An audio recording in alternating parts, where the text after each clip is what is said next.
ಹಳೆ ನೀಜಗಲ್ಲು ಶ್ರೀ ಉದ್ದಾನ ವೀರಭದ್ರ ಸ್ವಾಮಿ ಜಾತ್ರಾ ಮಹೋತ್ಸವ ಕಾರ್ಯಕ್ರಮ ದಿನಾಂಕ 17 ಸೋಮವಾರ, 18 ಮಂಗಳವಾರ, 19 ಬುಧವಾರರಂದು ಅದ್ದೂರಿ ಜಾತ್ರಾ ಮಹೋತ್ಸವ ಕಾರ್ಯಕ್ರಮವನ್ನು ಹಮ್ಮಿಕೊಂಡಿದ್ದು, ಭಕ್ತಾದಿಗಳು, ಅಕ್ಕಪಕ್ಕದ ಊರಿನ ಗ್ರಾಮಸ್ಥರು ಹೆಚ್ಚಿನ ಸಂಖ್ಯೆಯಲ್ಲಿ ಆಗಮಿಸಿ ಸ್ವಾಮಿ ಕೃಪೆಗೆ ಪಾತ್ರರಾಗಬೇಕು.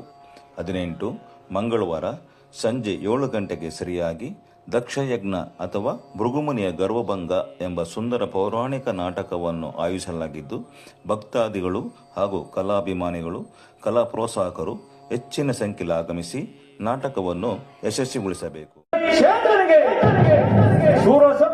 ಪ್ರಪಂಚ